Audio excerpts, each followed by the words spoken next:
Greetings, brethren, and a very happy Sabbath to you on the Roman calendar now. It's the 29th day of the month of November, a couple of days after Thanksgiving this year. Something looks wrong with my volumes. Let me just check my knobs over here. Yeah, it looks like they're okay. Maybe it's just me. Okay. Anyway, happy Sabbath, everyone. We're near the end of November, just one more day to go, and then the pagan Roman month of December begins. Real important thing, though, is what's on that date for the sacred calendar. You can see on the bottom of my lower third, it is the 6th day of the 9th month. Now that means we're almost 4 months away from, well, we are a good 4 months away from the next holy day, because the next holy day is Passover on the eve of the 14th of the first month. And here we are, the 6th day of the 9th month. We've got all of the 9th month to go, all of the, minus 6 days, all of the 9th month, all of the 10th month, all of the 11th month, and all of the 12th month before we get to the beginning of the year, the real beginning of the year on God's holy sacred calendar, the first day of the first month of the year, and then we've got 14 days into that before we hit the Passover. So we got a good 4 months before the next holy day. I just commenting on that so you know where we are time-wise, in real terms, what really matters. It doesn't matter when man begins the year. He begins it in the middle of pagan winter, well, I should just put it this way. He begins it in the middle of winter. That's when man begins the pagan calendar, the pagan Roman calendar. Kind of a crazy place to begin it. God begins the year when everything is springing forth to life, when it has meaning to be a beginning, when he begins the year when there's beginning of life budding forth and springing forth. So that's God's way of doing it. Good timing for it. What do we have for you today, friends? You see Mr. Armstrong behind me on the screen from a World Tomorrow program. He is going to cover something from Revelation. That was something I was talking about earlier this week.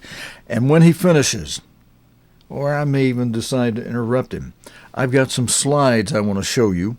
Only thing is, if I interrupt him, my slides are different size than the screen we're showing from, so I would have to keep changing the screen. I may just let him go through his entire half-hour program, and then if you stay with me after that, and if you took good notes, you'll be able to stay up with me, because I'm going to remind you of some things that he says, and then go into a little more detail. As he's encouraged, he's often said, look, friends, I'll give you the trunk of the tree and the basic stock, the big thick limbs. It's up to the other ministers to give you the leaves and the twigs and the detail. And that's a commission he's extended out to the rest of us that talk to you. So I'll try to do my part with that today, and I ask you to listen closely, because this is relative to your daily news watching, and it's very relative, as he will say in this broadcast. We're just a few years away from things. What he's saying in this broadcast he made a few years before he died, which has been several decades ago now, what he's saying there is more relevant to right now than it was when he said it.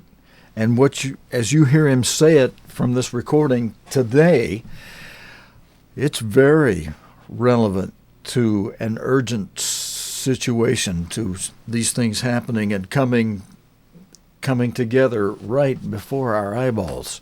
So let's go to Mr. Armstrong, and I'll be back when he finishes up. Again, how near are we to the final Armageddon? You simply can't realize the significance of recent events in this world. The Falklands crisis, the uprising in Poland, the troubles in Iran and Iraq, in the war over there in the Middle East unless you understand what is prophesied in the Bible prophecies. So once again, I would like to turn to the 17th chapter of Revelation. Revelation, as I've said before, is the principal book of prophecy in the New Testament of the Bible. It's a book that is called in some Bibles the Apocalypse. And that is, of course, the Greek word, which means a revealing. It is the revelation of Jesus Christ, by which Jesus Christ himself reveals what is going to happen in our time and in the immediate future in our generation now. So once again, Revelation 17 and verse 3. So he carried me away. John is writing what he saw in vision here. He carried me away in the spirit into the wilderness. In other words, he's taken in vision into a place in the wilderness to where he's going to see events of our time, more than 1900 years from the time that he saw and wrote this vision. And I saw a woman sit upon a scarlet-colored beast, full of names of blasphemy, having 7 heads and 10 horns. Now, can you imagine a wild animal like that? I don't think I've ever seen a wild animal of scarlet color, real bright hue and scarlet color, and having 7 heads and then 10 horns. That certainly is a rather strange beast. Well, it is explained a little more in the first 2 verses of the 13th chapter of Revelation, beginning with verse 1, where John, again, is recording what he saw in a vision. And he says, I stood upon the sand of the sea, and a beast rise up out of the sea. So he was right on the seashore with the waves coming in and the beast coming up out of the sea, having 7 heads and 10 horns, and upon his horns 10 crowns, and upon the heads the names of blasphemy. What is this beast? It's a symbol for something. The book of Revelation is very largely written in symbolic language, but the Bible explains its own symbols. And these symbols are explained back in the 7th chapter of Daniel. In the 7th chapter of Daniel, the prophet Daniel saw 4 beasts rising up out of the sea, just the same as John saw this one beast. But now his 4 beasts that Daniel saw, one was like a lion, and the second one was like a bear, and the third was like a leopard, and had 4 heads. And then he saw a 4th beast that was different from any of them, that had a lot of iron connected with it, indicating preponderance of weight and huge strength. Now in Daniel, the 7th chapter, it says, these beasts are 4 kings, and the 4th beast will be the 4th kingdom upon the earth. Well, now, what kingdoms are they? And where did they begin? To understand that, you have to go back to the 2nd chapter of Daniel, which I did in a previous program. And there we find it all depicted in the dream that the king Nebuchadnezzar, the king of Babylon or of the Chaldean Empire, which he had, and the prophet Daniel was called in to interpret it for him. And he said that the great image that the king had seen in a dream represented 4 great kingdoms. And the first represented Nebuchadnezzar and his Chaldean Empire. The second was going to follow him, which would be the Persian Empire. The third would be the Greco-Macedonian Empire. Finally, it came down to the Roman Empire, the one that followed, with its 2 divisions and 10 toes on the bottom of this image. In Daniel 2 and verse 44, when we got to the bottom of this image, which was going in the time sequence from the head down to the feet and the toes, and in the days of these kings, represented by the 10 toes on the feet, and the feet were the 2 divisions of the ancient Roman Empire. And it comes down to our time in these latter days. As a matter of fact, just a few years, very shortly ahead of us. In the days of these kings shall the God of heaven set up a kingdom which shall never be destroyed, and the kingdom shall not be left to other people, but it shall break in pieces and consume all these kingdoms. That's all of the governments or the kingdoms represented that finally came down to the Roman Empire, and a final 10 divisions coming in our latter time represented by the 10 toes. That has not appeared yet. It is to appear in Europe. But it shall break in pieces and consume all these kingdoms, and it shall stand forever. The God of heaven will set up a kingdom. That is the kingdom of God. Now, what was the gospel of Jesus Christ? It wasn't a message of men about the person of Christ. It was a message about the coming kingdom of God. And this speaks of the kingdom of God. The kingdom of God will be set up in the days of those 10 toes, and they are forming in Europe right now. And the events that are taking place, as I said, the Falkland crisis, the Poland crisis, the Middle East, and all of the different crises around the world are leading to these very, very things, and they're going to happen in your time and mine, and it's very vital that we understand these things. I know it's symbolic language. It may seem a little hard to understand for many people that you find in the Bible prophecy here, speaking first in symbols, and then you have to go to another part of the Bible to even understand those symbols. But now, I want to go back to Revelation 17, and I want to skip down to verse 8 just now, where it says, the beast that thou sawest. Now remember, that was a beast having 7 heads and 10 horns. The beast that thou sawest was, and is not, and shall ascend out of the bottomless pit. What is the time speaking here of when it was and is not?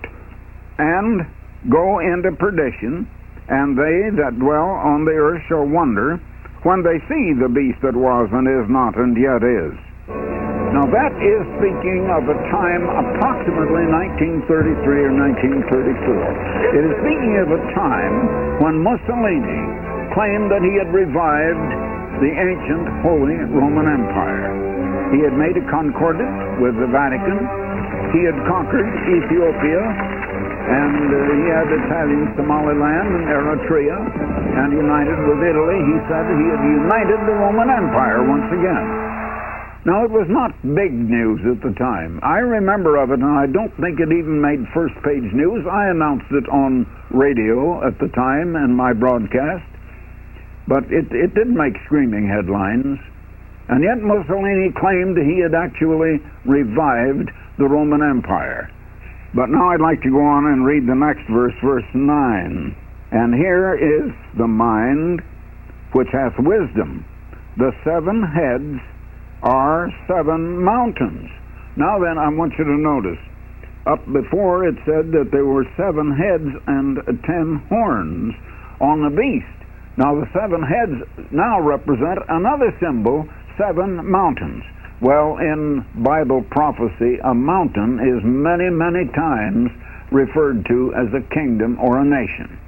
The 7 heads are 7 mountains on which the woman sitteth. Now there is a woman on this beast, and I think now we need to go back to the first verse in the 17th chapter of Revelation. I skipped that. I began with the 3rd verse. Let's go back to verse 1. And there came one of the 7 angels which had the 7 vials. Now those 7 vials are described in other verses and other chapters in the book of Revelation as the 7 vials of the 7 last plagues to be poured out at the time of the return of Jesus Christ as the King of Kings and the Lord of Lords to rule every nation on earth. He is going to take over every nation. The United States, Britain, France, Germany, Russia, Japan, every nation around the world. And it's going to be ruled by Jesus Christ as the kingdom of God. And that which most people don't know, because they have never seemed to have heard the true gospel of Jesus Christ. His gospel was that of the kingdom of God, which is going to take over these nations and rule. And he is calling a church, which altogether is represented as a woman, to be married to Christ when he comes and to rule with him in this kingdom. The world has lost all of the real significance and the meaning because they have lost the gospel which Christ preached until this present program, to which you are viewing and listening just now, began. And it began in January, in the first Sunday of 1934, and has been going ever since until it has gone worldwide into all nations on all continents of the world. Now, notice again, there came one of the 7 angels which had the 7 vials, that is, 7 plagues that were poured out at the time of the coming of Jesus Christ, and talked with me, saying unto me, Come hither, I will show unto thee the judgment of the great whore that sitteth upon many waters. A great whore, that's a terrible word to put in the Bible, but again, it's a symbol. And it represents something very significant, with whom the kings of the earth have committed fornication, and the inhabitants of the earth have been made drunk with the wine of her fornication. Who is this great whore? She is a woman, and she's a fallen woman, the wrong kind of a woman, not a virtuous woman. It's a Bible symbol of a church. Let's turn now to the 12th chapter of the book of Revelation, and we begin to learn what a woman symbolizes in the Bible. And there appeared a great wonder in heaven, a woman clothed with the sun, and the moon under her feet, and upon her head a crown of 12 stars. Now this woman is not sitting on a beast.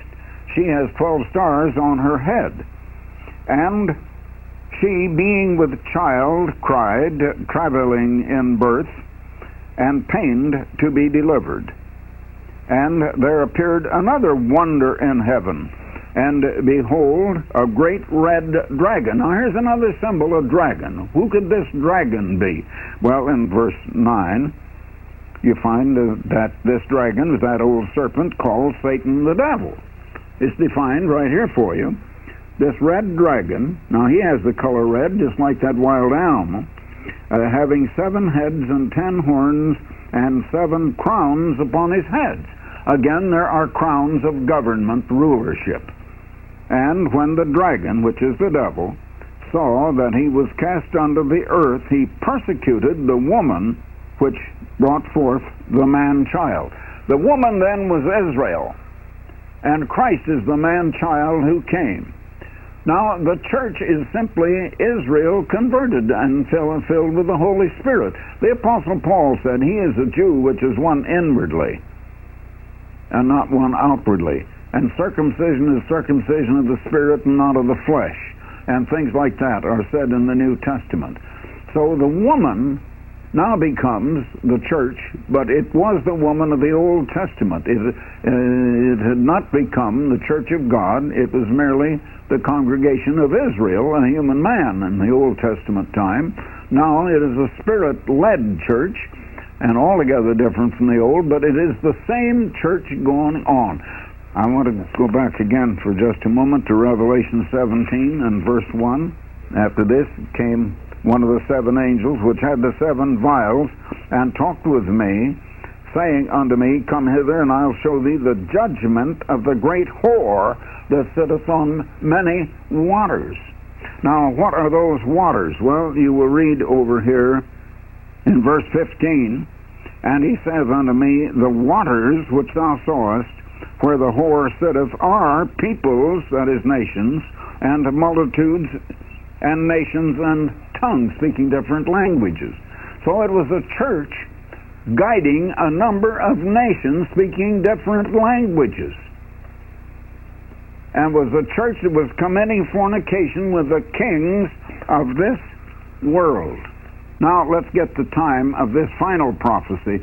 And we come to the time of that in Revelation 17, and in verse 12, and the 10 horns which thou sawest are 10 kings, kings or kingdoms, which have received no kingdom as yet, but receive power as kings 1 hour with the beast, with this beast. They have one mind, and shall give their power and strength unto the beast. These shall make war with the Lamb, and the Lamb shall overcome them. Now the Lamb is merely a type of Christ, again a symbol, speaking in symbolic language. Jesus Christ was called the Lamb of God that taketh away the sin of the world. These shall make war with the Lamb, and the Lamb shall overcome them, for he is Lord of lords and King of kings. And they that are with him are called and chosen and faithful. So it is getting down to the time of the second coming of Christ. The child that was born of the woman which was Israel was Jesus Christ. The dragon was the devil, and here is a fallen woman, a great whore, which is another woman, and who persecuted the church. Now you find again in verse 4 of the 17th chapter, the woman was arrayed in purple and scarlet color. Purple, the color of royalty and rulership over nations. Scarlet, the color of a whore. And decked with gold and precious stones and pearls, having a golden cup in her hand, full of abominations and filthiness of her fornication. And upon her forehead was a name written, Mystery, Babylon the Great, the mother of harlots and abominations of the earth. In other words, the Babylonian mystery religion having become great. The Babylonian mystery religion that was started back by King Nebuchadnezzar 600 years before Christ. Mystery, Babylon the Great, the mother of harlots and abominations of the earth. And I saw the woman drunken with the blood of the saints, persecuting the true church of God, a persecuting church, a false church, a church that was deceived by Satan the devil, herself deceived, and one who was deceiving the world. Although doing it, she may have been doing it honestly because it represents human beings. The real culprit here is Satan the devil, who knows better and has deceived all nations. And here are some of the nations ruled by this woman. Drunken with the blood of the martyrs of Jesus, when I saw her, I wondered with great admiration. So now we begin to get a little bit of identity of things that are coming right down to the time, right up to the coming of Christ, and just prior to that time. But of the true persecuted church, let me read you something else now in the 19th chapter of Revelation, and in verses 6 and 7, where John says, And I heard in his vision, as it were, the voices of a great multitude, and as the voice of many waters, and of the voice of mighty thunderings, saying, Hallelujah! For the Lord God omnipotent reigneth. Let us be glad and rejoice and give honor to him, for the marriage of the Lamb is come, and his wife, the church, hath made herself ready. The church will be made ready for the coming of Christ. That doesn't mean every person in it will be ready, but the church. The church is only those that have and are led by the Holy Spirit of God, not merely those who were baptized in water or those who joined. It is those who have been baptized into the church by the Spirit of God and who have and are led by the Spirit of God. They will be resurrected if they're dead. They'll be changed in a moment, in the twinkling of an eye, if they're living at the time of Christ's coming, and they will rule the nations with a rod of iron. And you read that in the 2nd chapter, verse 26 and 27, and Revelation 3:21, that the saints are going to rule with Christ. That is also mentioned in the prophecy of the 7th chapter of Daniel. I read you a little of that a while ago, or mentioned it on this program. And so we see that we're getting that close. Now something is going to bring about, I'll have to go further into this in a later time, but I want to show you that there were 10 horns still there to form a union of 10 nations in the areas of the ancient Roman Empire, both east and west, in a union of a United States of Europe, in a united empire. And they are going to fight Christ at his coming. But he is going to overcome them. Now, if you want to understand that, and the book of Revelation has been understood, it is now open. These things were closed and sealed until the time of the end. We're in the time of the end. This gospel of the kingdom is going out, and that is the sign of we're near to the second coming of Christ. That is the sign. It's happening now before your eyes and in your ears. Now I'd like to offer you a book that, once again, I've offered this many times, the book of Revelation, unveiled at last. It was closed and sealed, but now the time has come. Knowledge is being increased. Friends, I'm going to go ahead and cut on out of there right at that point. Whoop, let's see, what am I doing wrong here? Oh, okay, I'm going to go ahead and cut on out of there. And all right, Mr. Armstrong is still on in the background, but he's just offering that booklet, which I've got several pictures from. By the way, you can now get our signal by simply typing in Sabbath.tv. You don't have to type the whole thing, SabbathService.tv. You can do it either way. We got both domain names, Sabbath Service TV or Sabbath.tv by itself. We'll get you our signal on the Sabbath. And now there's a huge delay, because you can see, you see me now talking to you, and but I don't know if you can see this little thing on the screen or not. I don't have a way to zoom this in any tighter, but that's our live signal. It's going out at about a minute from where I'm sitting in the same room from which we're transmitting.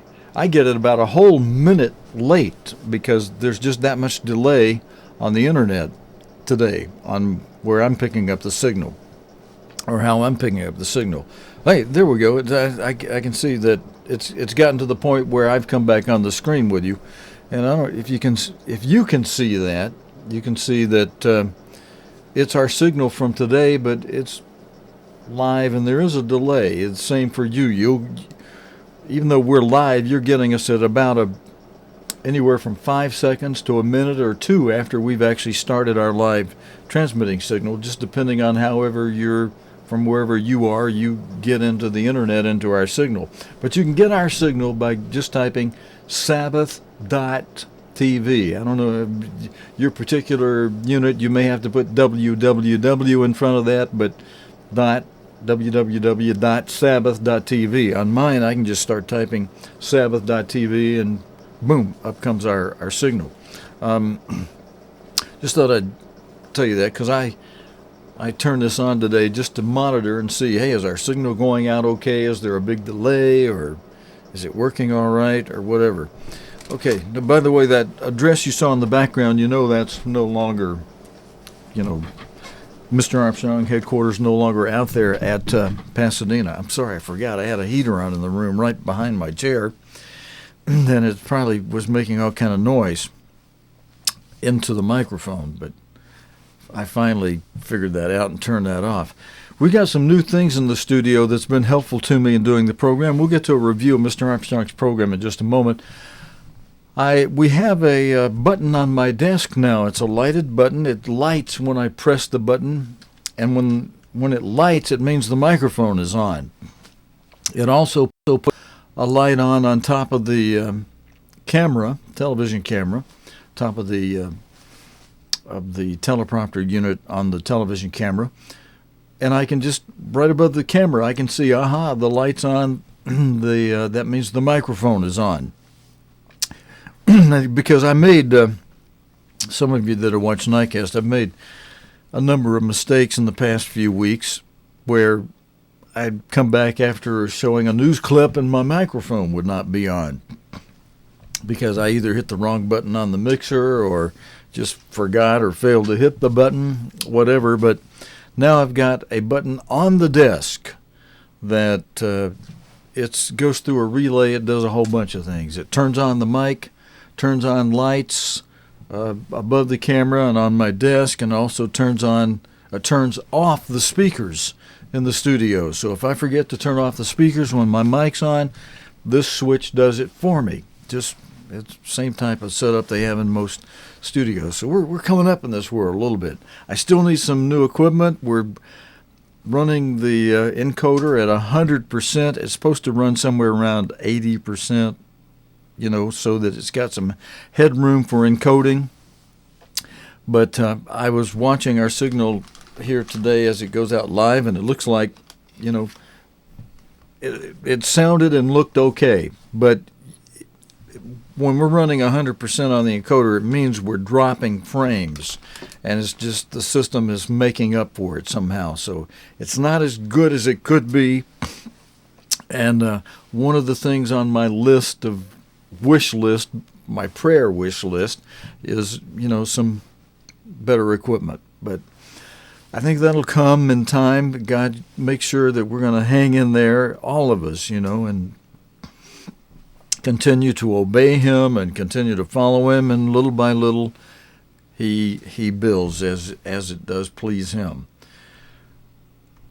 Now I've got some slides that relate to what Mr. Armstrong was saying. This is one of my newest that I had an artist professionally do the line drawing. I took out my crayons and colored it myself. I actually colored it with a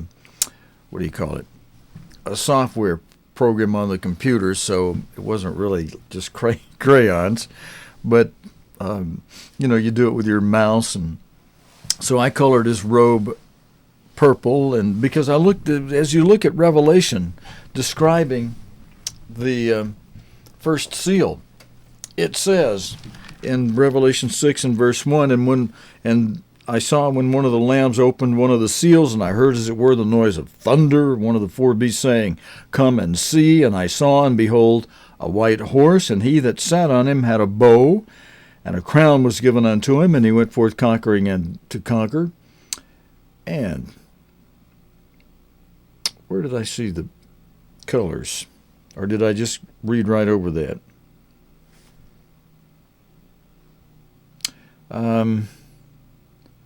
Okay, I guess that was somewhere. Okay, that's somewhere else where it's describing. That's Revelation 17.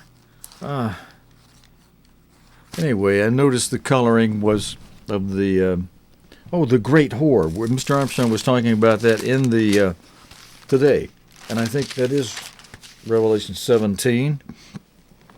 And there came, starting in verse 1, and there came one of the seven angels which had the seven vials, and talked to me, saying, "Come hither, I'll show you unto you the judgment of the great whore." I don't know if you noticed, I particularly caught it today when Mr. Armstrong read this verse, and it caught him kind of humorously. He was talking to the public and saying, if he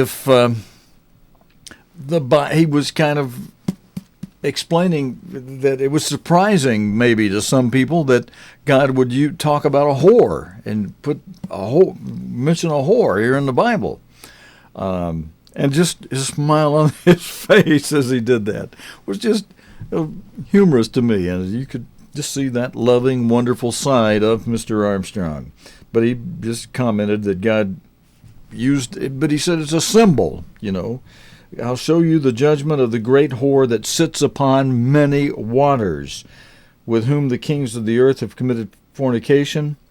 And that woman in verse 3 says, "And I saw a woman sit upon a scarlet-colored beast, full of names of blasphemy, having 7 heads and 7 horns." And here, verse 4, "And the woman was arrayed in purple and scarlet color," scarlet being the color red, "and decked with gold and precious stones and pearls." Now, of course, on the beast, we'll go back to a slide of the beast in a moment. We've got that woman holding that cup, golden cup, and she's decked with those precious pearls and so on. Now, in representing that on the white horse, now let's go back to Revelation 6, because these two, they cross-relate to one another, actually. I'll show you how in a moment. I think most of you know that already who might watch this, but where Christ is inspiring the words of John on the Isle of Patmos in chapter 6, verse 2, "And I saw and behold a white horse, and he that sat on him had a bow." Now, I just had the artist make sure that this rendering, that the man, this is obviously a rendering of Pope Francis, that he had a bow in his hand. So now originally I just took a painting from a mural, a picture of a painting from a mural on the side of a brick building in Italy, where someone had painted Pope Francis in the position of Superman flying across the sky with his cape, whisking through the air behind him. And he was in his white garb, and I pasted that on a white horse. I had the artist draw it, and I said, look, I want to be sure this fulfills verse 2 of chapter 6, where it says, "And I saw and behold a white horse, and he that sat on him had a bow." So I said, make sure that you put a bow in the Pope's hand. And so he put the bow in one hand and the arrows in the other. And so then it says in the verse 4 of chapter 17, that the woman that sits on the beast, this is the same thing. That white horse represents the beast. That white horse is representing the Roman Empire. And this seal, the first seal of Revelation 6. And so I colored his robe, his dress purple, and put his cape in red. Now, I could reverse that. Could put his robe red and have the cape be purple. But anyway, we did it this way, and I had the bow be made red. And then the stars around this, there's, as Mr. Armstrong explains, there's 10 nations that will give their power to the beast when this United States of Europe comes fully together in a proper confederation to give their power to that beast. And currently on the flag of United Europe, the EU flag, they've got 12 stars. Well, we knocked out 2 of the stars, and we've got 10 to represent the 5 and 5.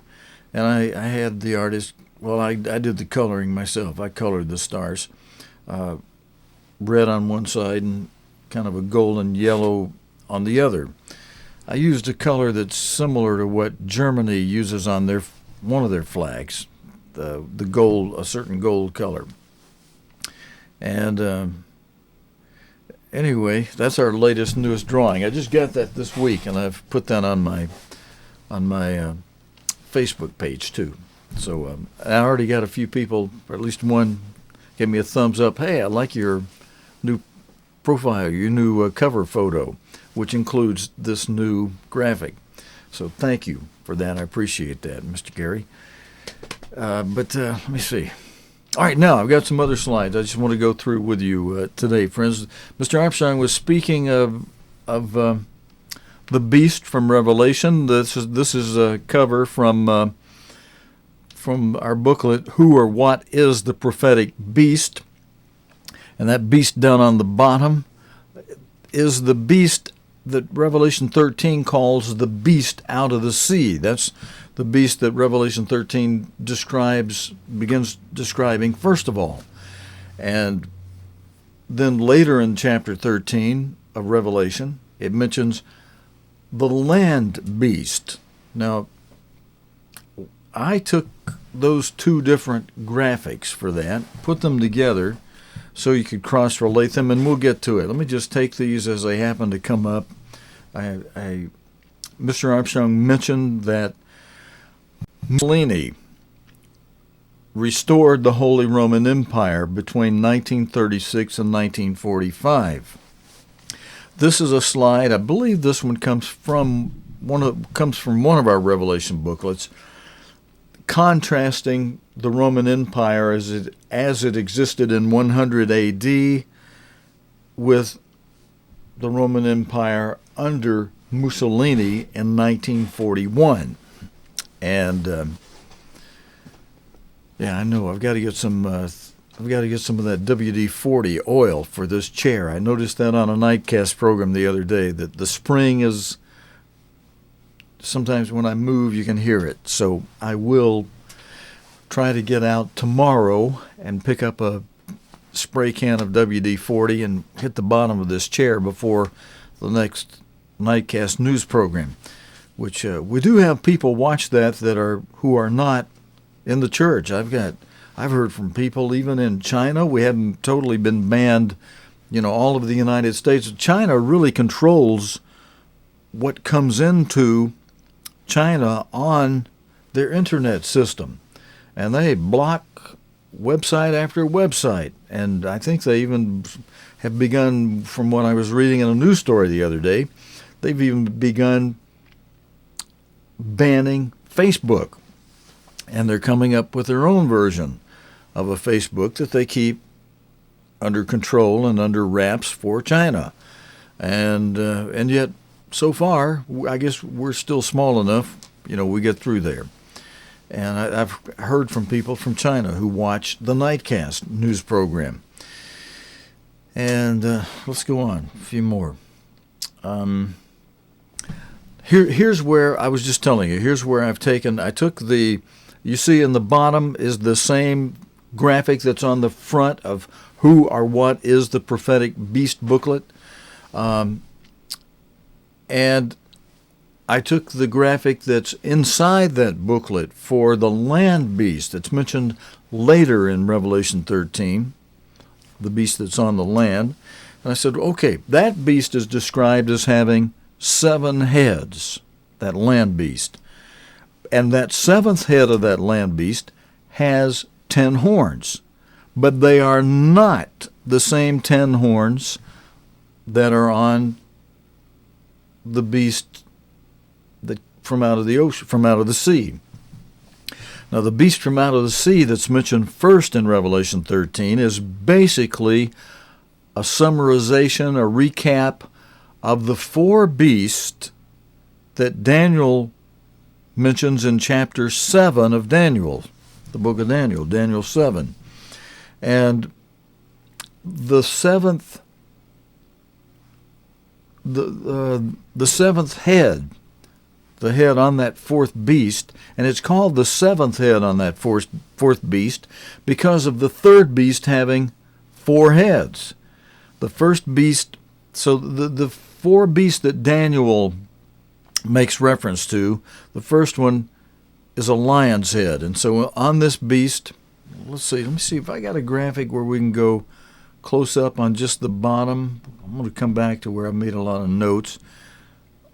Let's see, this one a little bit more full screen. I stretched it out.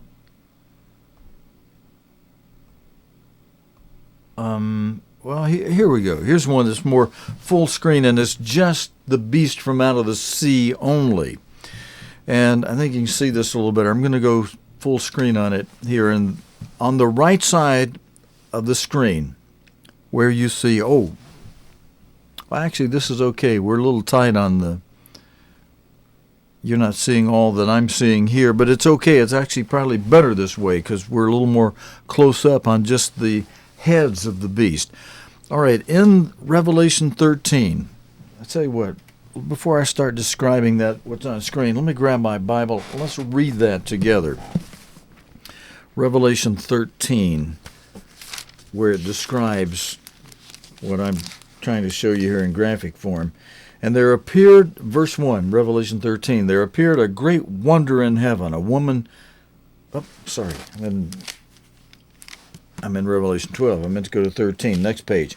And I stood upon the sand of the sea. Verse 1, Revelation 13 now. And I stood upon the sand of the sea and saw a beast rise out of the sea, having 7 heads and 10 horns. And upon his horns 10 crowns, and upon his heads the name of blasphemy. And the beast which I saw was like unto a leopard. So you see, this beast overall has got the body of a leopard, and his feet as the feet of a bear. And so you can see on this graphic illustration, the feet are as a bear, but the body of a leopard. And his mouth is the mouth of a lion. And the dragon gave him his power and his seat and great authority. And I saw one of his heads as if it were wounded to death, and his deadly wound was healed, and all the world wondered after the beast. Now, what will be helpful probably to explain that verse I just read a little more, to give some clarity and meaning to it. See if I can do this without knocking off our volume controls. And I check once in a while, make sure we hadn't lost our on-air signal. Hey, we're still on. Let's see, we're going to put that over there out of the way, though, for the moment. Or actually, I think I'll put it here where I can see it from time to time. I can take a glance at that and make sure we're still on the air. Okay. Oops, I didn't mean to turn the volume on, though. I better keep that down. Okay. Now, we were going to take a look, and I just read how, sorry for fumbling around for a moment, friends. We'll get back on track here in a second. I just read the verse where it says, and I saw one of his heads as if it were wounded. Okay, I'm just going to take us to a chart that we have. Let's go over to this, put our chart on the screen, and I'm going to bring the chart full forward. I want to zoom into the upper left, or at least a part of this chart. Let me see. The part where it's wounded. Let's see, will we get it here? No. So, let me switch to a different part of this chart. Okay. On this chart from the book of Revelation, you see on the left side, the first column, it's got the head of gold, that represents Nebuchadnezzar, and then the arms of silver, and that's right next to the bear. The head of gold, by the way, is right next to that lion. And the arms of silver, the second beast, is right next to the bear that Daniel mentions in Daniel 7, but in Daniel 2 he mentions it in the great image as the arms of silver. And the third beast, represented by the belly and thighs of brass in Daniel 2, Daniel also mentions as the leopard with 4 heads in Daniel 7.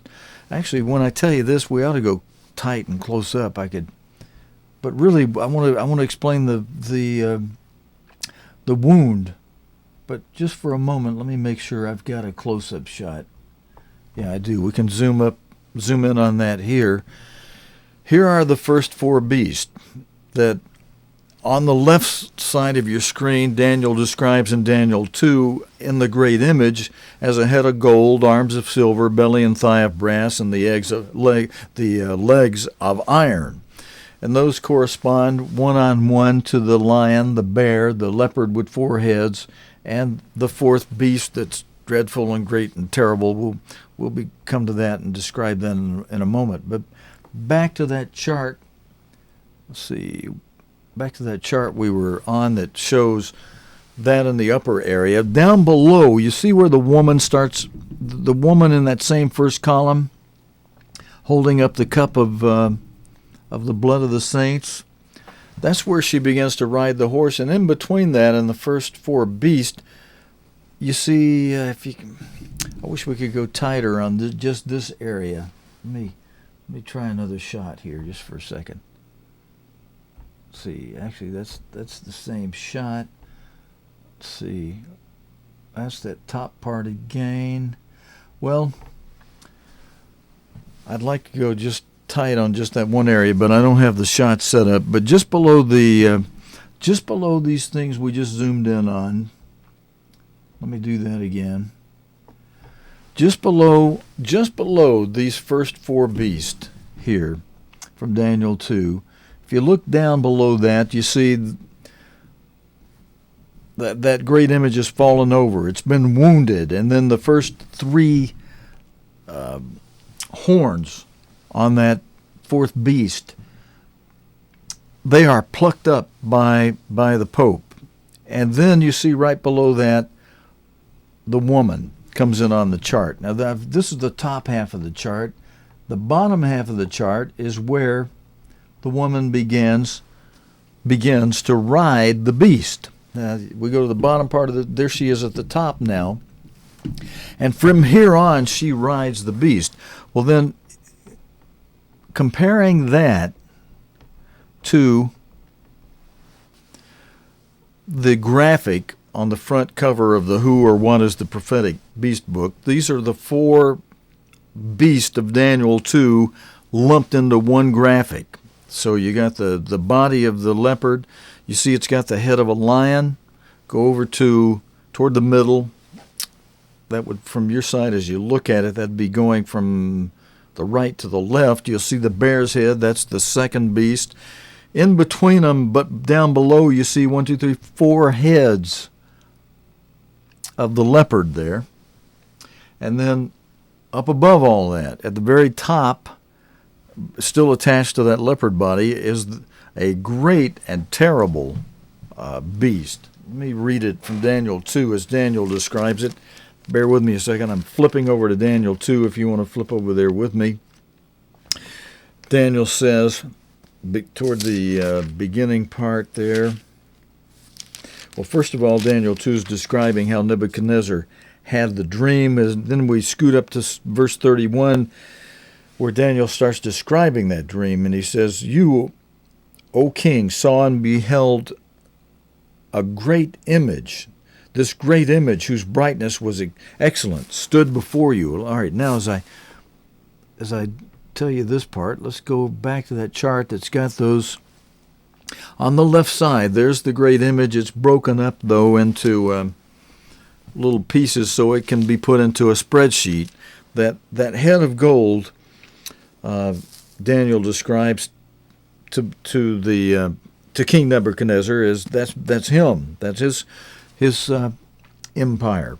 Let's see. I have another one, a close-up one where we labeled that, and I think it might be this one. Yeah, and that's even closer. The head of gold, that's the Chaldean empire that represented Nebuchadnezzar. And in Daniel 2, it's described as a head of gold. In Daniel 7, Daniel's describing it there. Let me just flip over there for a moment.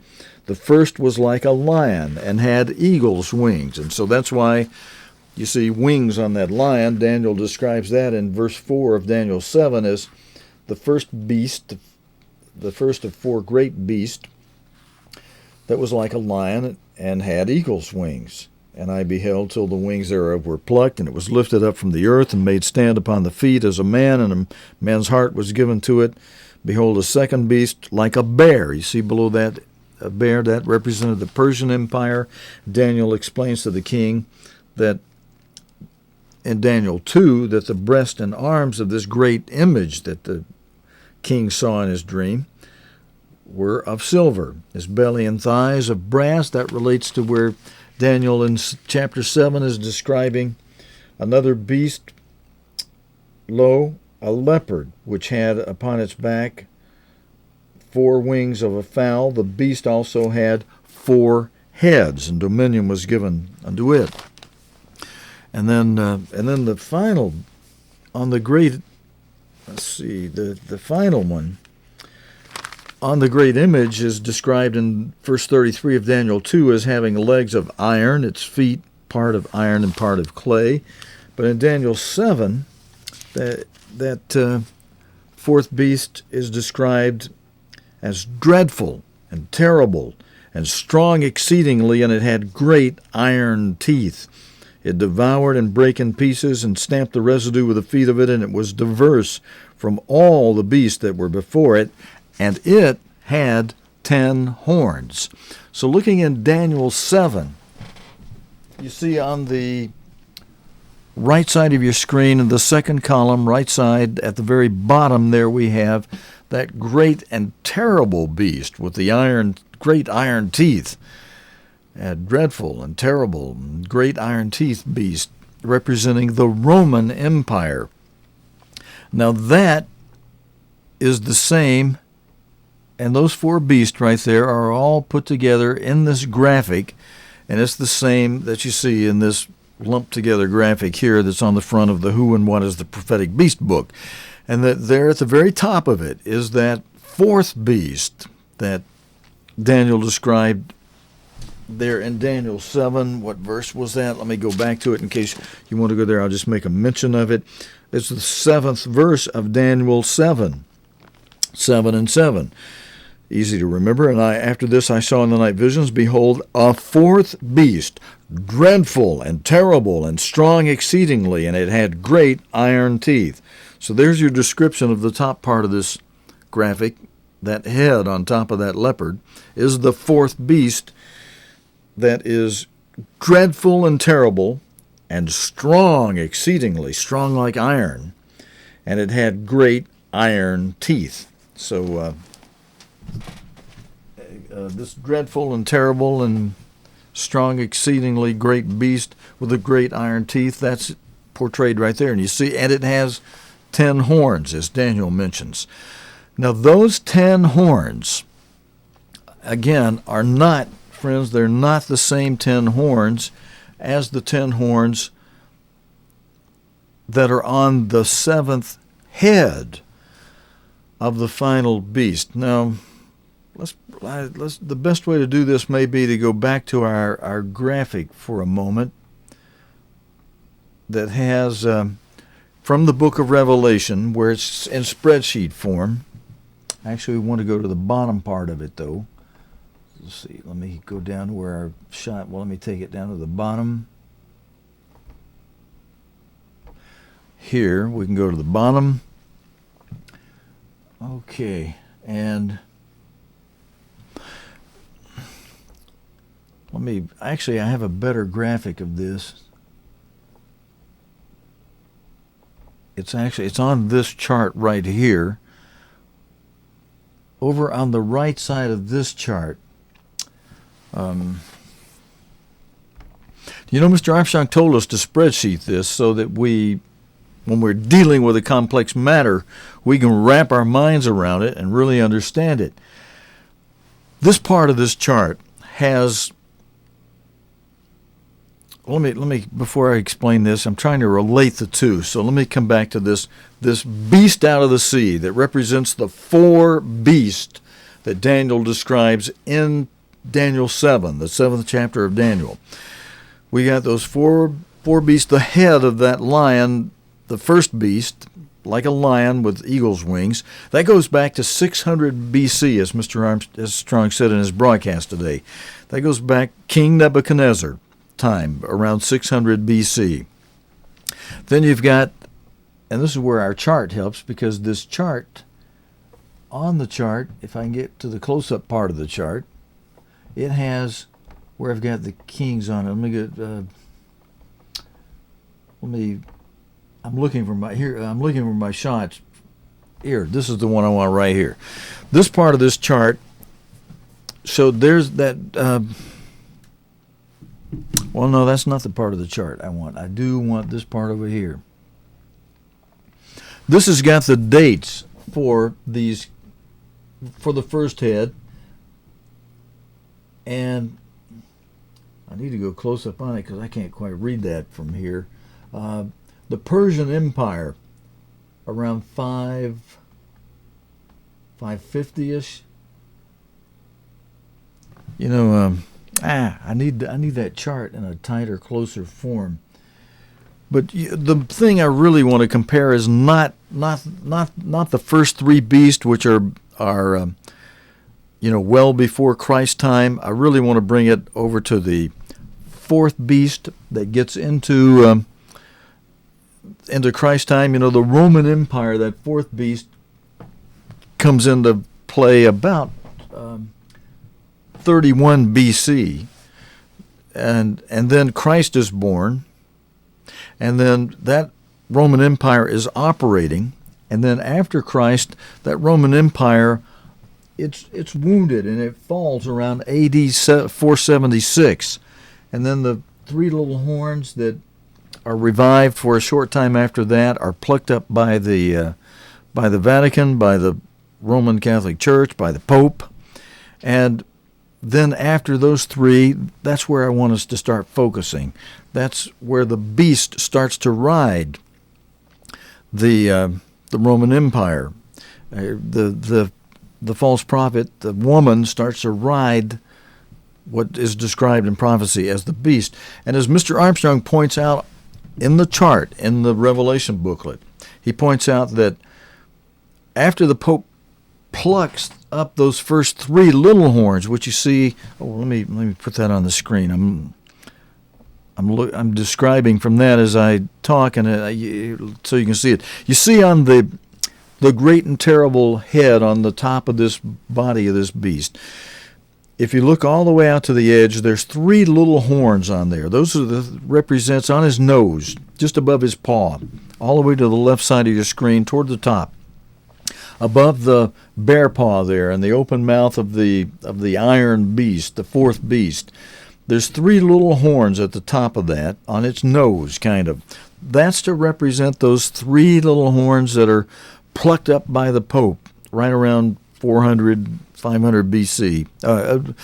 AD, I'm sorry. This is after Christ, 400 or 500 years after Christ, when the Ostrogoths, the HWA, and the third one of those are all plucked up. Mr. Armstrong points out that woman, the false church, does not ride this beast until after those are plucked up. She doesn't actually ride that head, but she rides and influences and controls the seven remaining horns. And that's where we want to go. What I want to explain in the next 20 minutes or so and then wrap this up is that the seven remaining horns, those horns after those three little horns that are plucked up on top of this fourth beast here, those seven remaining horns relate to the land beast, which we have. Let me come out a moment while I bring our slide that's got a combination of these together. Now, here's our land beast. This red-looking, scarlet-colored beast, this is the beast described later in Revelation 13. That beast we had on the screen that comes out of the sea is described in the first part of Revelation 13, and that's a summary. That beast let me go back to it while I talk about it.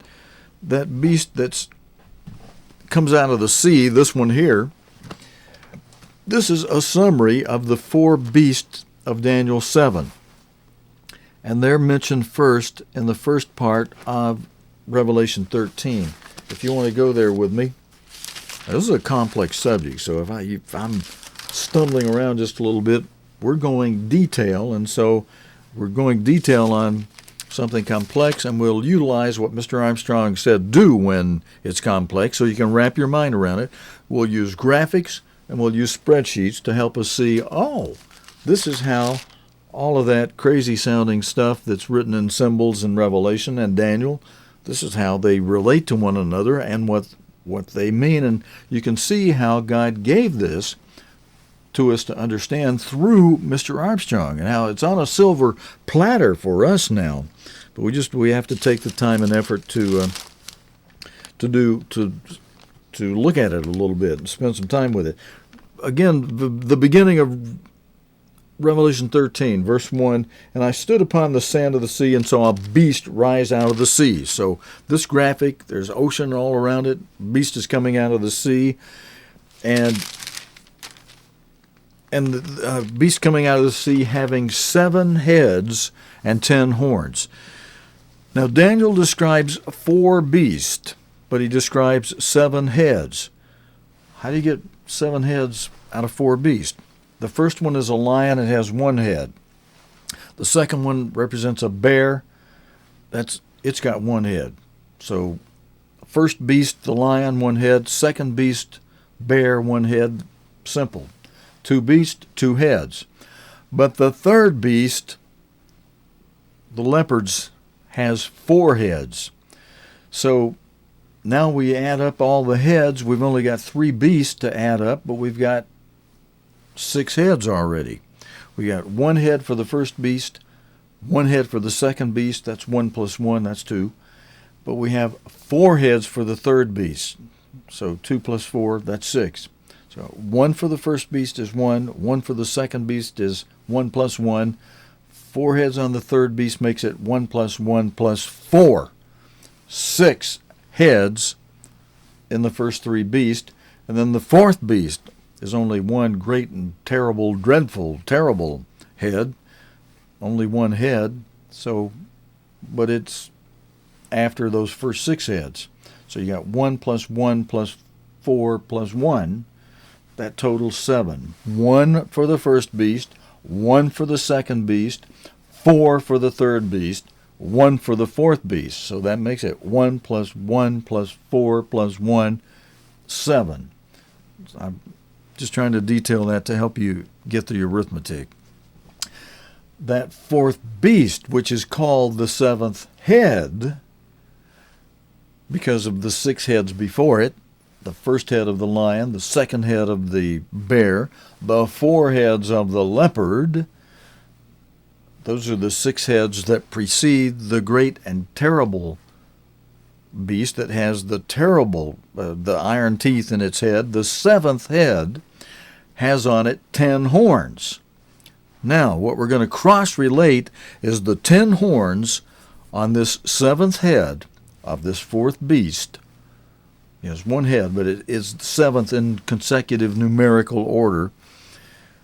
The 10 horns on this 7th head, we're going to cross-relate them to the 7 heads of the land beast. But let me just finish reading this in Revelation 13 first. Verse 2, and the beast which I saw was like a leopard. So it's got the leopard's body, and his feet were as the feet of a bear. I read this earlier, but we'll just do it again just to help go back to this graphic. Feet were as the feet of a bear, and his mouth as the mouth of a lion, and the dragon gave him his power. And I saw one of the heads as if it were wounded to death. I showed you on the chart how after the 3 little horns that are on the nose of this beast are plucked up, the beast is actually just I need to go back to that chart just for a second.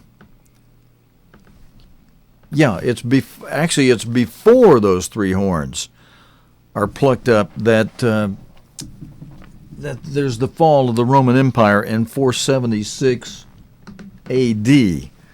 and then it gets revived by 3 little horns, but those 3 little horns are barbaric, and they're not cooperating with the Pope. So he has them plucked up.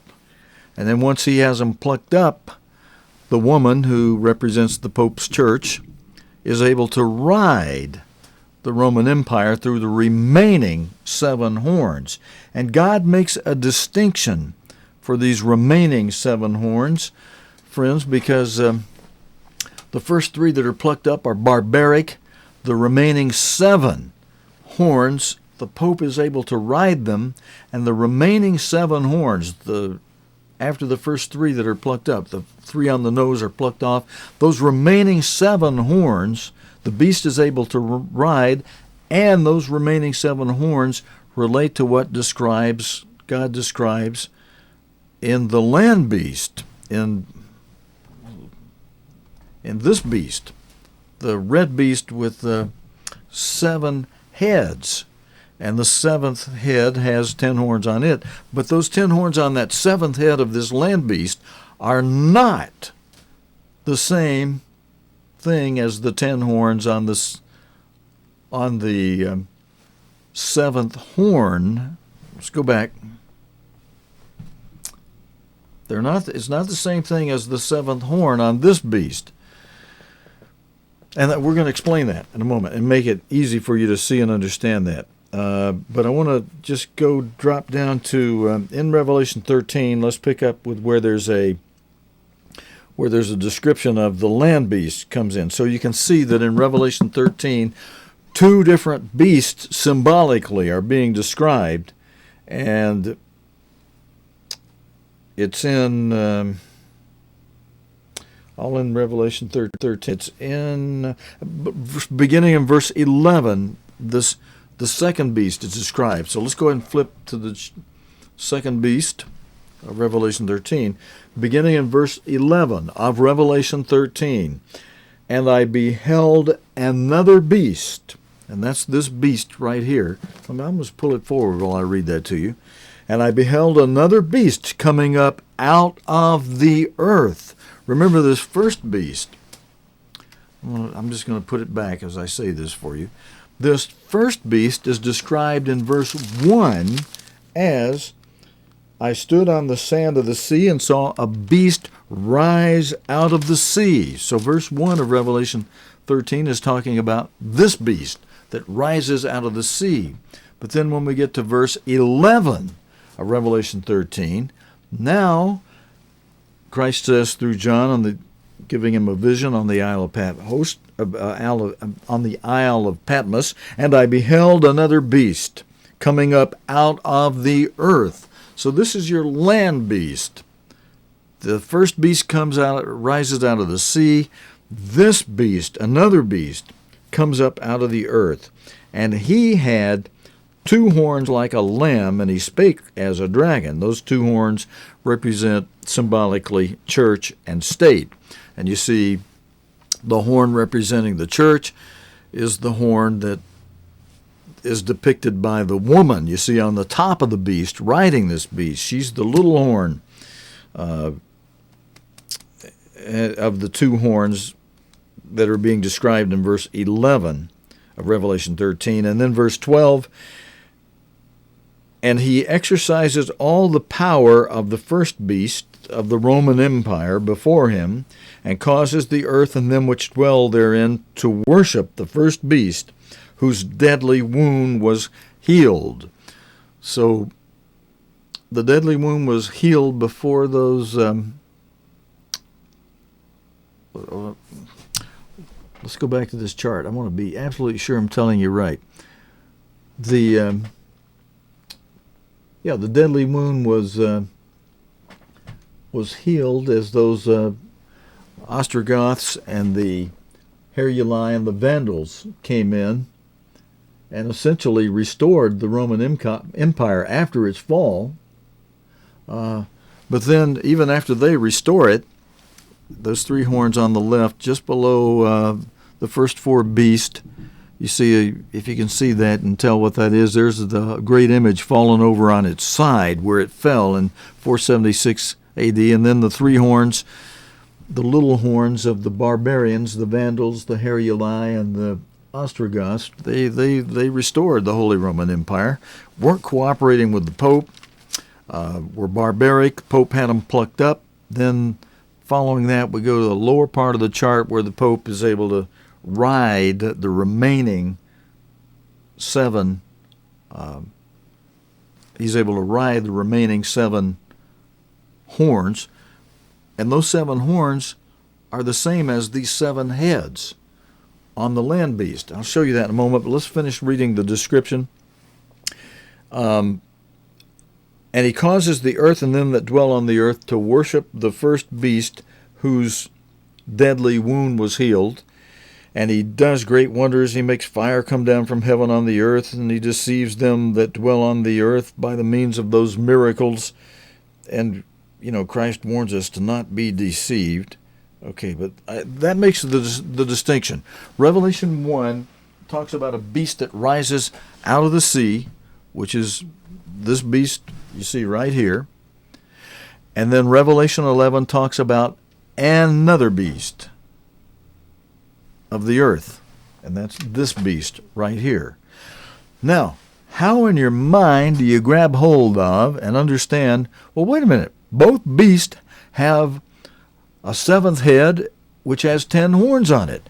How do you make a distinction as to what's going on between those two? That's what I want to clarify for you, because even though you may kind of know it already, if you had to explain these 2 different beasts from Revelation 13 to someone, or just sit down and think it out yourself, there's a way you can cross-relate them. There's the woman that rides the beast. decked out in the scarlet, the red color, and the purple. She's decked with the gold and the precious stones and so on in the depiction. Now, okay, we can go ahead. Well, actually, I want to show you another one first. Here's one where I've got no labels on this at all. I'm going to pull it forward and just show you that first thing I did was put the two. Actually, I don't want to use this one just yet. I want to tell you something. I want to explain why. I'm going to go back to. Well, the only way I have it in its original form is this one where there's some blue on each side of it. But at the bottom, you see, there's at the bottom of this, with the blue ocean behind it, there's the beast that rises out of the sea that's described in verse 1 of Revelation 13. At the top, that red beast from verse 11 of Revelation 13, the beast that rises out of the earth. I call it for short the land beast. You can see it's kind of hard to make them out a little bit because the colors all run together a little bit. There's 7 heads. At the end of each one of my white lines I've drawn up there, there's a ghastly-looking, beastly, reptile-like head on this scarlet-colored beast, including that head that rolls across the top, on which there are 10 horns, behind which sits the woman who rides the beast. Now, if you start over at the left side and look at the lower part of the screen where my white line goes, the white line ends on the bottom, on the far left, on the first of the remaining 7 horns. And it goes up to the first head on that land beast up above it. The white line ends. If you look at that, you see, oh yeah, there's a gruesome-looking head there with its mouth open and teeth. So I've matched up one head to one horn. Now that horn, God does a duplicity of description regarding the horns that are on top of that beast on the bottom, the beast out of the sea. You see that on the edge of that beast out of the sea, it's got the 3 little horns that are plucked up. The total number of horns on that beast out of the sea are 10 horns. But God will make reference to the last 7 horns and start numbering them as if they were the remaining 7, and they're the first of the remaining 7 till the 7th of the remaining 7. And by numbering them that way, they easily relate to the 7 heads on the land beast. But God also references these as the 10 horns, so there's the 4th horn, which is the first of the 7 remaining horns, is horn number 4.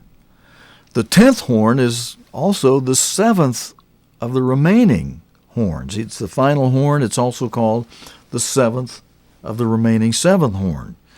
But the 7th of the remaining 7 horns is also the 10th horn. It could be confusing if you're not careful.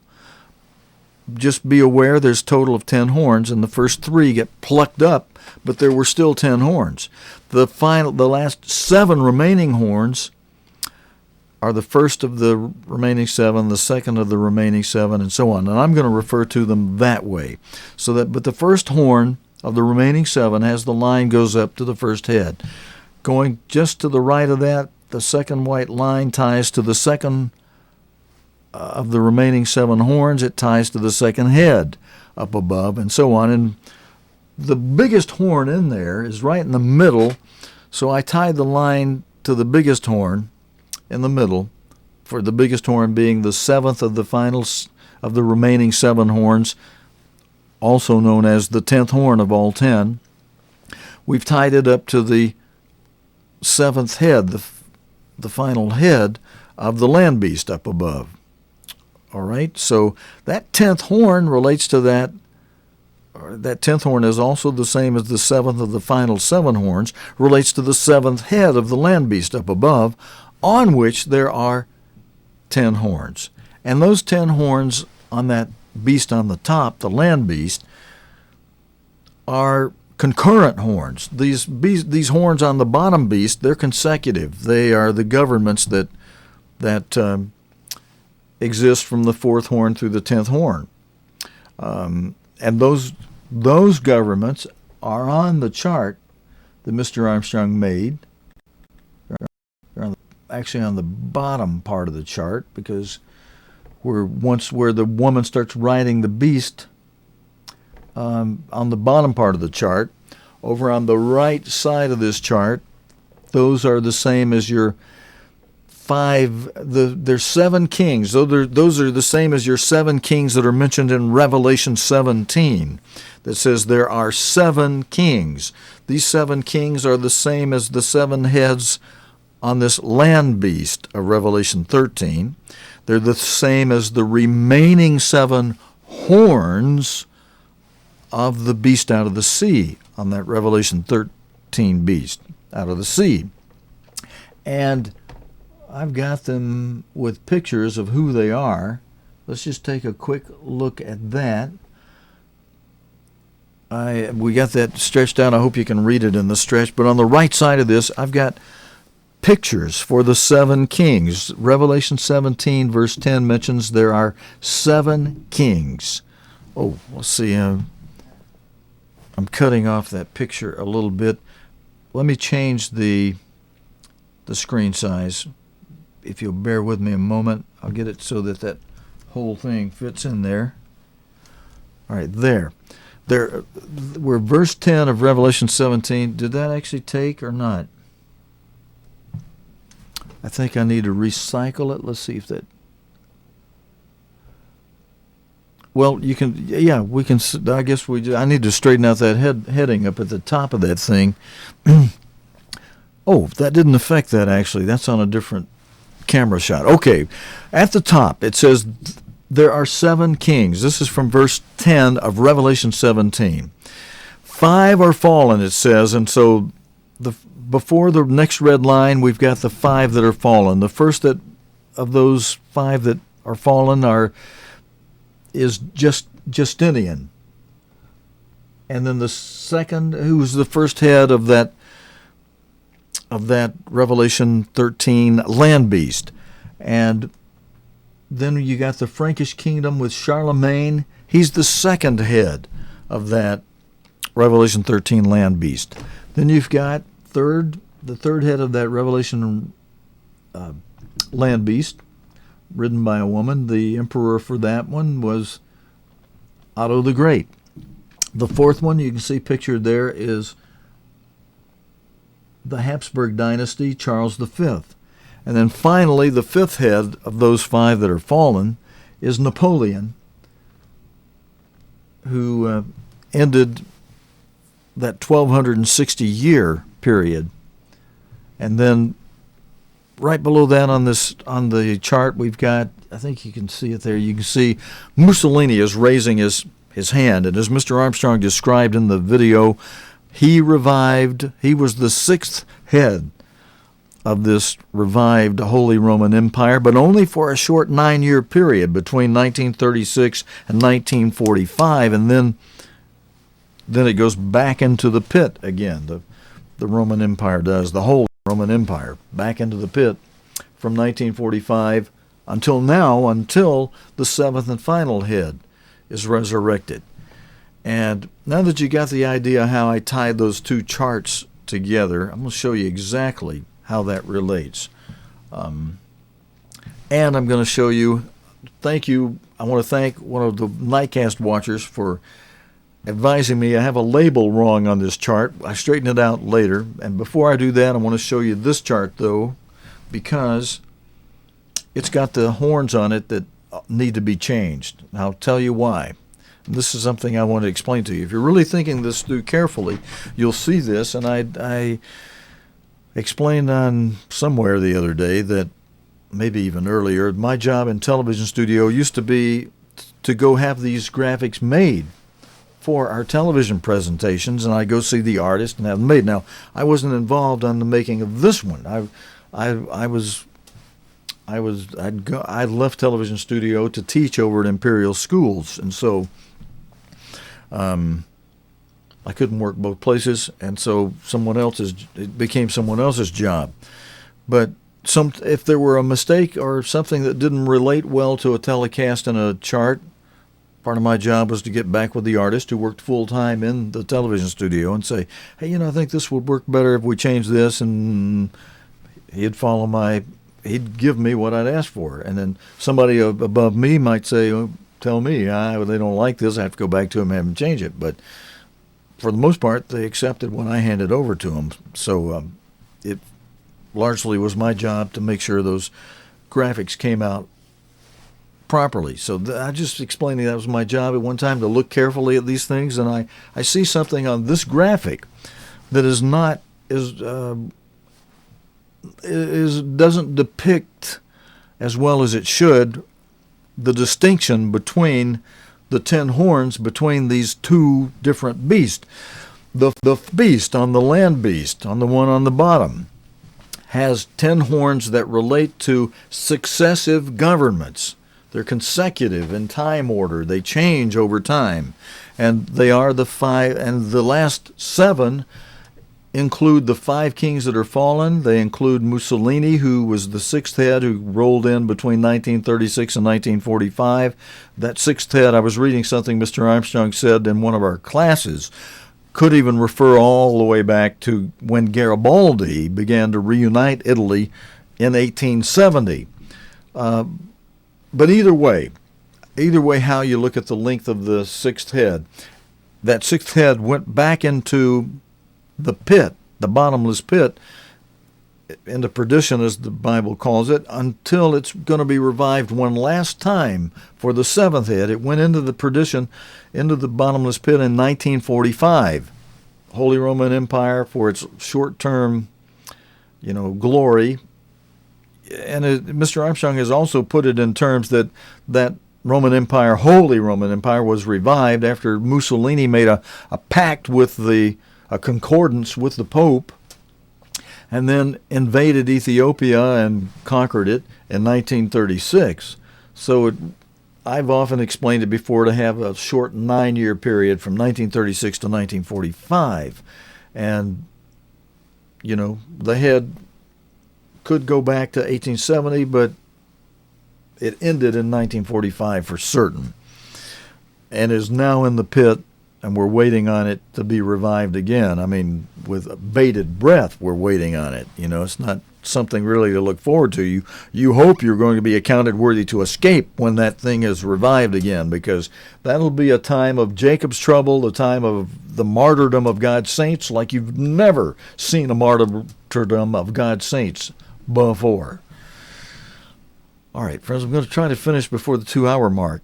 That's the normal length of a service, and this one's mostly all instruction. Mr. Armstrong's broadcast to begin with, and then my detailed thing I'm going through with you here, and I'm going to try to wrap that up in the next 15 minutes. The last 7 of the 10 horns on that 4th beast, on the beast from Daniel 7, the beast that rises out of the sea in Revelation 13. Those 10 horns are consecutive governments. The first 3 are those 3 barbaric governments that got plucked up by their roots at the behest of the Pope. And the remaining 7 horns are those that are mentioned in Revelation 17, verse 10, where it says, there are 10 kings. And those kings were one after another consecutively, sequentially. They didn't exist at the same time. There may have been a little bit of a lap over, but basically there was one king for a time period, and then a time period following that there was another king.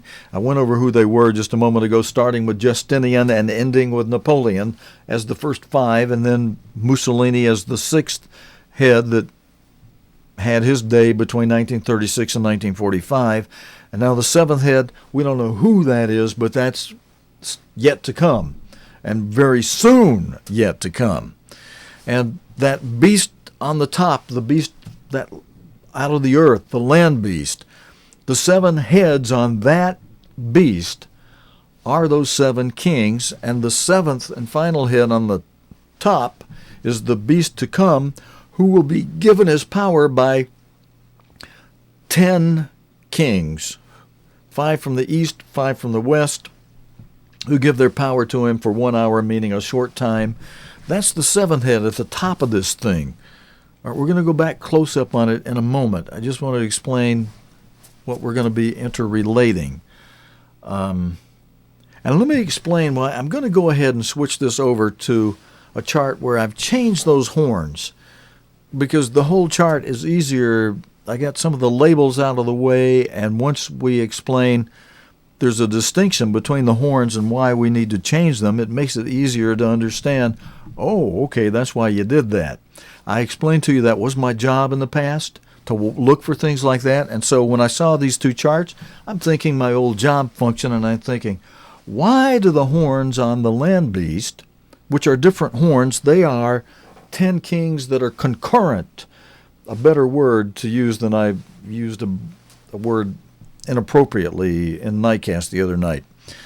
These 10 kings on top of the land beast, on the seventh head of the 7 heads that equal what Revelation 17:10 says, there are 7 kings. And the seventh king, the final head, we don't know who that is yet, has 10 horns that give him his power. Those 10 horns exist all at the same time. They are concurrent.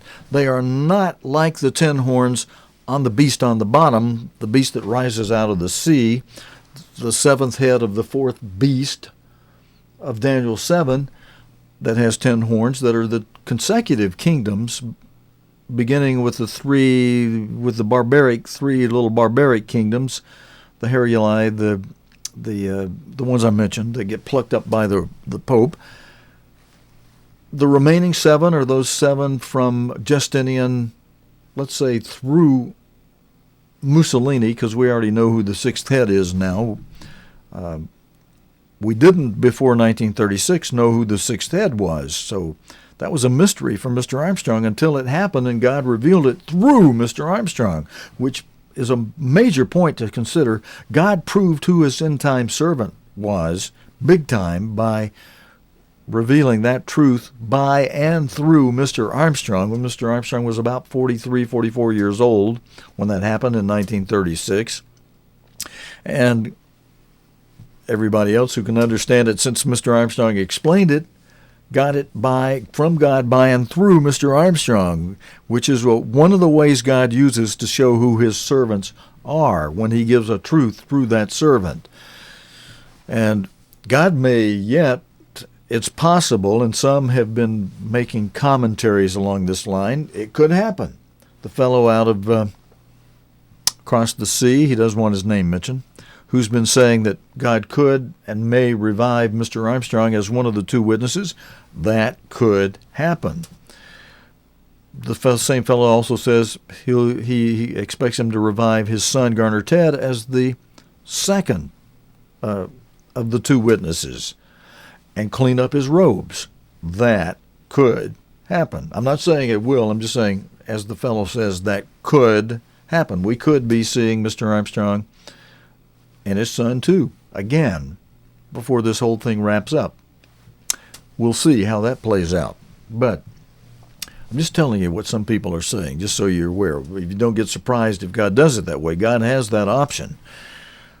But those 7 final kings are those 7 heads, and the 7th head is given his power by the 10 horns that 7th head has, which are 10 kings that exist at the same time. So they're concurrent. Those horns are not like the horns on the lower beast, on the beast out of the sea, which has horns that are successive, sequential, because those kings going from Justinian to Mussolini range from a period of around 600 AD up to 1945 AD. Those horns, and then the 7th horn is yet future, successive in the future on those horns from that beast on the bottom, the beast out of the sea, the 4 beast of Daniel 7, with the 4th beast having the 7th of 7 heads with the 10 horns, sequential horns. All right, now I think I probably said that more than I need to. Again, the 10 horns on the seventh head of the beast out of the earth, which is that whole beast out of the earth, is the last 7 horns of the seventh head of the beast out of the sea. And those horns are, as I mentioned, they are concurrent. Those 10 kings exist at the same time on the seventh head of the beast from the earth, who give their power to the emperor that the Pope will crown for 1 hour, for a short time. So I needed to change those horns. So, because right now those horns on that beast on the top, those horns look just like the horns on the bottom, including the 3 little horns on the nose. I'm saying, wait a minute, this does not depict correctly what it is we need to see. So let me go forward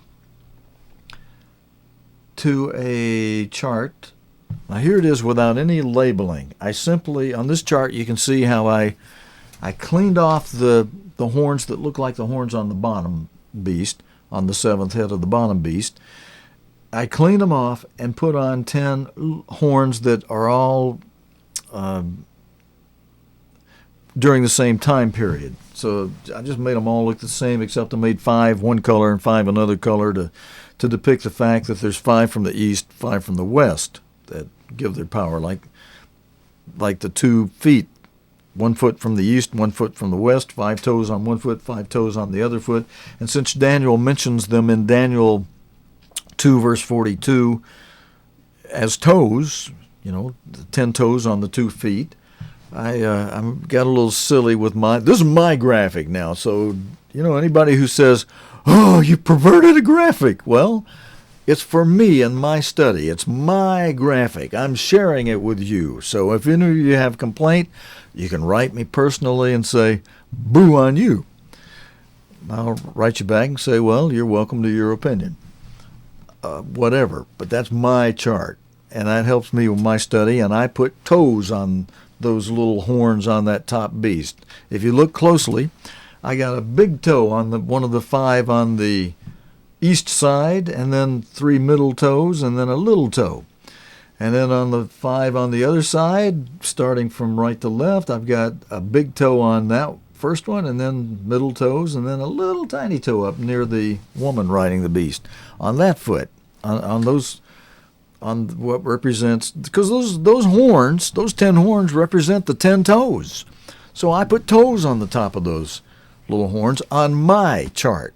Just, you don't like it, you can tell me jump in a lake, but that's my chart, and that helps me with the understanding. Now, when I go to the one that I've labeled, that just helps remind me those 10 horns on the top are the same as the 10 toes.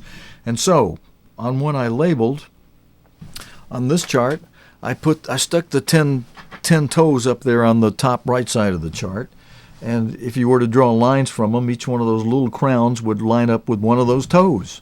And those 10 little horns that I put on the top of that 7th head up there at the top, they are concurrent horns. They exist at the same time that the 7th and final head comes into power, and they give him the power through the Pope. And there she is back there with the reins on this beast. She rides this whole thing from the last 7 heads, the last 7 remaining horns, which are the same as these 7 heads from this land beast. She rides all that.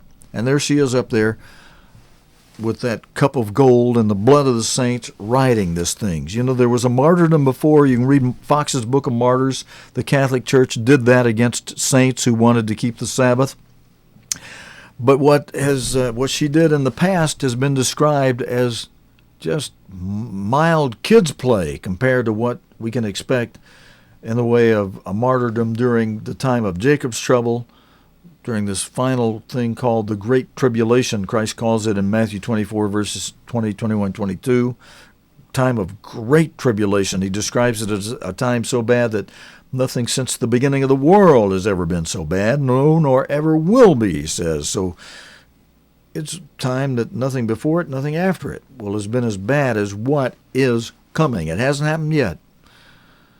In spite of the fact some people claim it has, hard to believe. A time of trouble like nothing before It hasn't come yet. But it's coming soon. It's yet future.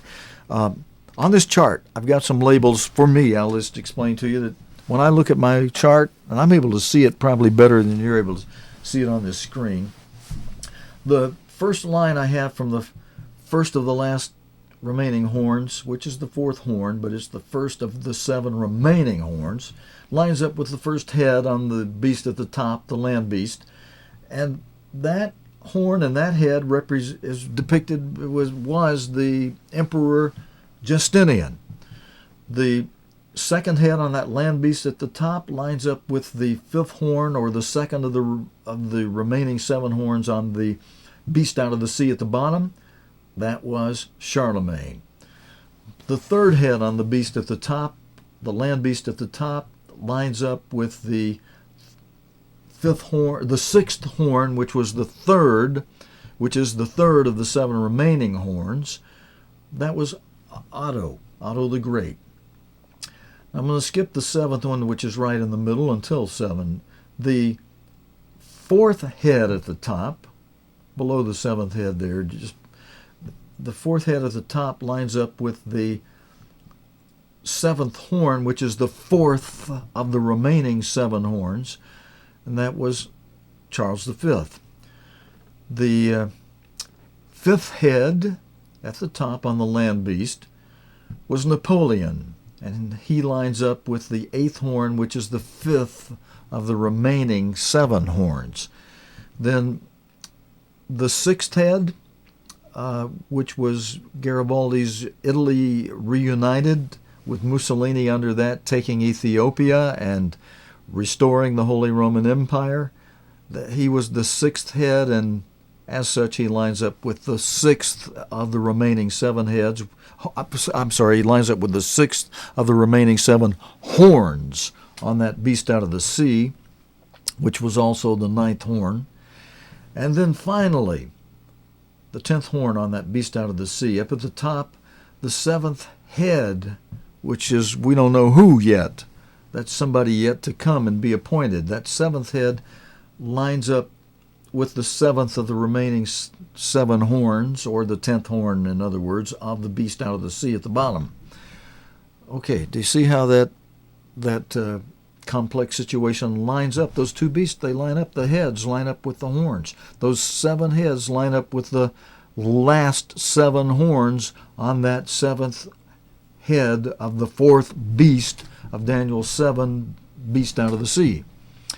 And then that 7th head at the top on the land beast, it's got the 10 horns behind it, because the 7th head is described as having 10 horns. Those 10 horns are the same as the 10 toes of Daniel 2, and they are 5. They represent 5 from the east, 5 from the west, kings that exist all at the same time concurrently, and they give their power to that beast, who will be crowned in a coronation ceremony by that woman you see at the back, who represents the Pope.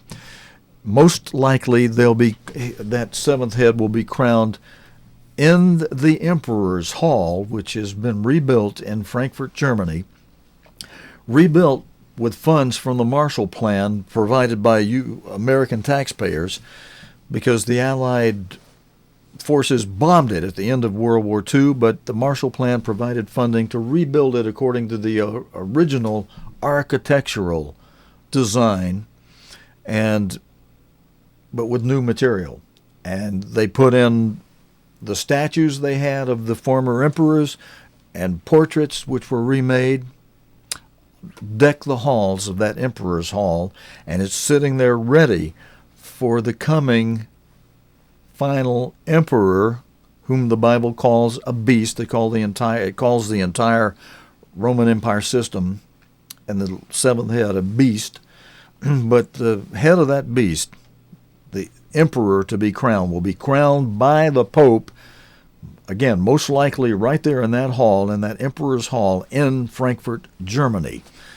Something yet to happen, and perhaps soon to happen. You know, the beast, the false prophet, the first seal, the white horse. Pope Francis went to Strasbourg, France, last week Tuesday, last week, he spoke before the European Parliament at the invitation of the European Parliament's president, Martin Schulz. We showed pictures of that, and I showed you the highlights of that during a Nightcast program last week. And then the Pope went, following that, over to Istanbul, Turkey, and met with the religious chiefs there. And basically what he's attempting to do there is to, he stood in the Istanbul quarters that used to be a mosque, and he kind of kept silent. He was, there's only so many Catholics in Turkey. The vast majority are Muslims.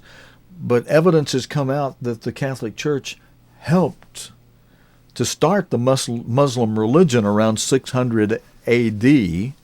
when they funded the generals that did the warfare and that helped Muhammad, helped him have a wife who was of Catholic background and a rich woman, helped him write the Koran, provided resources for all that.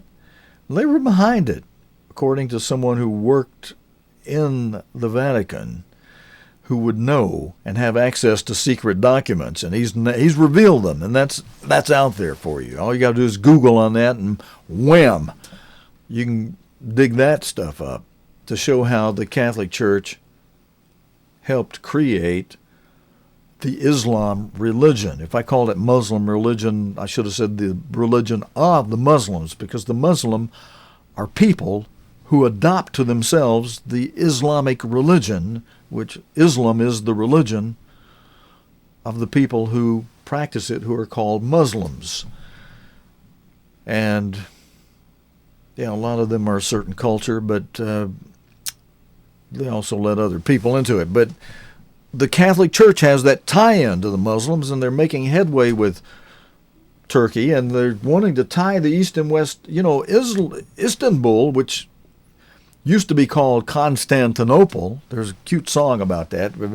Amazing the number of orchestras and groups and peoples that have recorded that song, Istanbul, not Constantinople. Take me back, old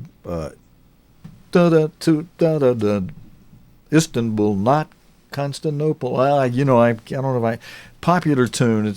I've lost the rhythm of it, but you can Google for that tune and listen to it day until you're blue in the face. There are so many recordings of Istanbul, not Constantinople. Constantinople was the capital of the East for a while. Let's see if I got that right. East, West? Yeah, East, West. And Rome on the west side. But Rome and Constantinople, Rome and Istanbul, if this Pope succeeds in really making some inroads and tying that together, hey, whether he's the final Pope or is just setting it all up for the final Pope, the stage is being well set for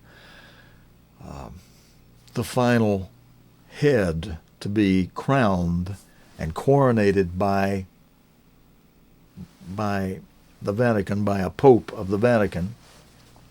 And many people are suspecting that the way this current Pope is operating, that it could well be him. It could be. We don't know that yet, though, so I'm not going out on a limb that far. But since he's the setup man, at least he's a good setup man. I'm only using good in the sense of successful, of succeeding. You people can succeed at a thing that winds up being evil. But he's making headway. He's setting it up. So I put him on the white horse here with the red bow, and if he hands it over to somebody else, or if the God of this world hands it over to somebody else for him, well, that's something yet to be seen, but could be him. But he's doing the setup work, and he's doing that work well. He's being successful in setting up things that set the stage for the final false prophet, the final head, the final beast of that of what God has prophesied to happen, the final beast of the Holy Roman Empire revived. All right, friends, I know this was a heavy subject today, and I hope I put it across in a way that was helpful for you to grab into it at least a little bit better. And as I talk about it more, perhaps God will help me get a little better and quicker in describing it. But I labored through it just in case you didn't have any idea what I was talking about, so you could, with my many repetitions on it, hopefully grab into it and see and understand that beast out of the sea, which is pictured on the bottom of the front cover of Who or What is the Prophetic Beast, which is a good book to read. I recommend, if you haven't read that in a while, pull it offline and go through our library menu tab from our homepage, and you'll find links that'll get you to where you can find these things. You can Google for it too, and they're all over the place. Who or What is the Prophetic Beast by Mr. Herbert W. Armstrong, and review that. And with what we covered today, it might make your reading a little easier. You say, hey, I already know this. I already graphically, mentally went through all that, and that's the beast on the front of that cover that's out of the sea. And hopefully you better understand now those 7 horns on top of that fourth beast, which is the 7th head of 7 heads of the beast out of the sea. Of the 4 beasts from Daniel 7, those 4 beasts have 7 heads because the third beast has 4 heads. And so then when you add the 4th beast, it's now the 7th head because there's 6 heads before it because of the 1, 1, and 4 on the third beast, 6 heads. The 4th beast now is the 7th head, and on that 7th head there's 10 horns. Those 10 horns had 3 plucked up. The 7 remaining horns are the same as your 7 kings from Revelation 17, verse 10, where it says there are 7 kings, and then it says 5 are fallen. Those 5 were Justinian through Napoleon. And that put that verse, Revelation 17, this is my closing point here, friends, and I'm still under the 2-hour mark, so we'll make it, but and end before the 2 hours, because I'm going to wrap up with this, basically, and conclude my summary. The 5 kings that are fallen from Revelation 17:10 set the present tense, the present perfect tense of that verse. It said it when it was written more than 1,000 years ago by the Apostle John on the Isle of Patmos after Christ gave him the vision and gave him these words. Christ set that prophecy ahead to present perfect tense for 1936, when Mr. Armstrong, his servant, was alive at the age of 43 or 44, born in 1892, and this occurrence in 1986 when Mussolini invaded and conquered Ethiopia and then announced that he had revived the Holy Roman Empire. Wasn't front page, as Mr. Armstrong said, but he saw it. Mr. Armstrong announced it on his nationwide broadcast in 1936. God revealed that to us through Mr. Armstrong and was the servant God was using for these end days as revealed by that major factor. That's not a minor prophecy. That is a major prophecy. The man who filled the role of the 6th head of these 7 from Revelation 17:10, these 7 kings. And the 7th head is yet to come. And the present perfect tense of that verse was for 1936 to 1945. With Mr. Herbert Armstrong, the one given that truth and understanding as a mark of who God's servant for these last days was, and in a certain way is, because his recordings, it's like he's still alive, still speaking from the grave, if you want to consider it that way. And that's a mark for us, and one head left to go, but those 7 heads are the 7 kings of Revelation 17, verse 10, one yet to come. And those 7 kings are the last remaining 7 horns of this beast out of the sea. which horns are on the seventh head of the fourth beast of Daniel 7. Then, tying that together with the latter part, verse 11 forward of Revelation 13, where the land beast is introduced as a beast that has 7 heads and 10 horns. When we tie that together, we then understand that that land beast, verse 11 forward from Revelation 13, that land beast described in Revelation 13, verse 11, with the 7 heads and the 7th head having 10 horns, is the same. Those 7 heads are the same as your last of 7 remaining horns of the beast out of the sea from Revelation 13.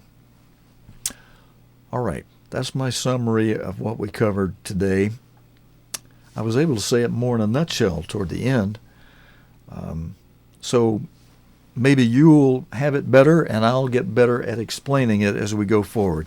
Friends, that's it for the service today. Thank you for those of you who joined me for it here, whether you watched live. We do it for those primarily who watch live on the Sabbath, but I do put it in the archive for those that can't tune in during the live hours, and then I know some of you tune it in later during the week, so we leave it on YouTube for a while. I've taken a few off, but and I may start closing them down so that we don't accumulate too many old ones, because, Sabbath service things, I do things differently each week. But thank you for joining me today. I'm going to wish you a really wonderful week upcoming during these cold, wintry days ahead of us in this extreme weather we've been looking at. And I still have time. I may call up. There's one piece of news I'm going to mention as we close that I was really happy to see yesterday. CBS got a photograph at least, of a policeman from Portland, Oregon, getting a hug from a young man, I think he was maybe 12 years old, who had a sign that said "Free Hugs." He was in the demonstration in Portland that's been running part of the coast-to-coast demonstrations following what's going on in Ferguson, Missouri. Had a sign that said "Free Hug." The policeman talked to the young man for a while about the demonstration, about school, about life. And at the end of that, the officer asked the kid, "Hey, I get one of your free hugs?" And the loving, warm look on that little kid's face as he hugs that policeman was photographed by CBS. And thankfully, that photograph is being spread around. I wish I had it here to show you right now. We'll show it.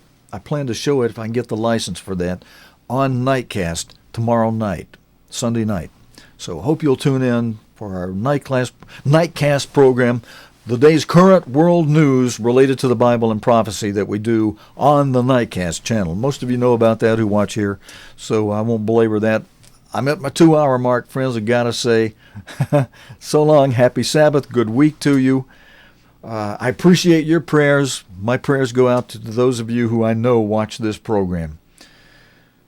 So thanks again for joining me, and with a Shabbat Shalom. Until next time, your host here on Sabbath Service, which again you can get with simply Sabbath.tv now, Stephen Lloyd Gilbreth saying, so long, friends.